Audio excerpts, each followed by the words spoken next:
तो क्या हाल है दोस्तों। सबसे पहले सबको जय श्री राम। तो आज बात करेंगे प्रीमियर लीग के मैच की, लिवरपूल वर्सेस नॉटिंघम फॉरेस्ट की। तो मेरी फेवरेट टीम आपको पता है कि लिवरपूल है, और कल लिवरपूल ने सच में हक दिया है। नॉटिंघम फॉरेस्ट 1-0 से जीत चुकी है लिवरपूल से, उनके ही मैदान में, एनफील्ड में। और ये पूरे 55 साल बाद हुआ है जब नॉटिंघम फॉरेस्ट ने लिवरपूल को एनफील्ड में हराया।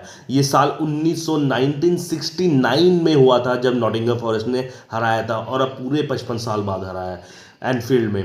तो इस जीत के कारण मैनचेस्टर यूनाइटेड के फैंस बहुत ही खुश होंगे, क्योंकि लिवरपूल ने 3-0 से मैनचेस्टर यूनाइटेड को ओल्ड ट्रैफर्ड में हराया था। तो एक तरह से बदला ले लिया है नॉटिंघम फॉरेस्ट ने लिवरपूल से, मैनचेस्टर यूनाइटेड का लिवरपूल से। तो अगर मैं बात करना चाहूँगा कि क्या कमी रही, कमी क्या रही, कमी तो भाई सारे प्लेयर्स बकवास खेले। सबसे बकवास प्लेयर खेला मोहम्मद सलाह। भाई मोहम्मद सलाह एक भी पास नहीं गया उसका, इतना अनप्रोफेशनल खेला कल ना वो, कि मैंने आज तक मोहम्मद सलाह को इतना बुरा खेलते हुए नहीं देखा। पास उसको पास एक्यूरेसी देखोगे ना उसकी, तो मैं 0 पास एक्यूरेसी कह सकता हूँ मैं। पास बिल्कुल भी नहीं देंगे, और वहीं 70% पोजेशन रह के आप 2 या 3 चांसेस बना रहे हो सिर्फ, और गोल नहीं कर पा रहे हो उन चांसेस में। तो ये आपकी प्रॉब्लम है। आर्ने स्लॉट की जो पोस्ट प्रेस कॉन्फ्रेंस हुई थी, तो उसमें भी उसने ये कहा था कि जब आपके पास 70% पोजेशन रहता है तो आप 2 या 3 चांसेस बनाते हो, आपको ज़्यादा चांस बनाने चाहिए थे और उस पर गोल करना चाहिए था।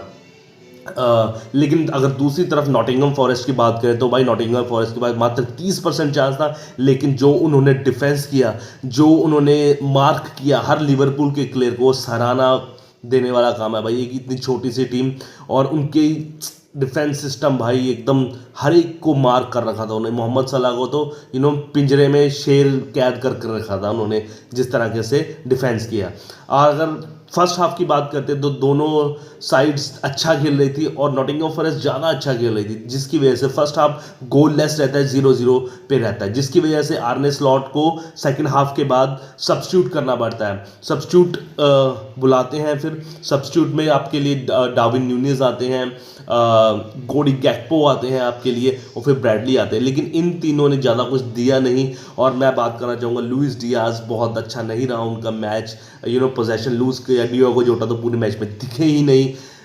मतलब ट्रेंट का भी इतना अच्छा मैच नहीं रहा, तो पुअर परफॉर्मेंस रही। लेकिन एंड में आते आते 70वें मिनट में 65वें मिनट में नॉटिंघम फॉरेस्ट की इलांगा ने बहुत अच्छा पास दिया भाई, कर्लिन पास दिया हडसन अडॉय ने को, और हडसन अडॉय ने कर्ल करके गोल कर दिया। डिफेंस चीर दिया लिवरपूल का। 1-0 से आगे हो जाती है नॉटिंघम फॉरेस्ट। तब आर्ने स्लॉट और छटपटाने लग जाते हैं। फिर और 2 चेंजेस सब्स्टिट्यूट करते हैं, स्मिस्कस को लाते हैं और कर्टिस जॉन को लाते हैं। लेकिन लाते लाते इनको बहुत देर हो जाती है, चांसेस क्रिएट ही नहीं कर पाती। लास्ट के एंड तक भी साला देखो डिस्पोसेशन कर जाते हैं, पास पता नहीं किस किस को दे रहे हैं। मैकलेस्टर का भी दिन खराब रहा, ठीक है ना। आपका वर्जिल वैन डाइक का भी इतना अच्छा दिन नहीं रहा, आप गोल कंसीड कर जाते हो। तो ये तगड़ी करारी हार है लिवरपूल के लिए, और ये हार दूर तक याद रहेगी, क्योंकि लिवरपूल ऐसा ही करती है, जब क्लच मोमेंट होता है ना वहीं फिसल जाती है। अब आप 4 में से 3 मैच जीते और दूसरे नंबर पे हो, लेकिन फिर भी आप छोटी टीमों को आपको 100% विन सिचुएशन होनी पड़ेगी, क्योंकि आपके अगले मैचेस मैन सिटी से हैं, आर्सेनल से हैं, ठीक है ना, टॉटनहम से होगा, तगड़ी तगड़ी टीमों, ब्राइटन से होगा। तो आपको छोटी टीमों के से हारना नहीं चाहिए। इतनी तगड़ी प्रीमियर लीग की टाइटल रेस होती है कि एक एक मैच बहुत यहाँ पर सिक्योर करना पड़ेगा। तो ऐसी ही खबरें जानने के लिए मेरे चैनल को लाइक से सब्सक्राइब कीजिए। तब तक के लिए जय श्री राम, ओके बाय।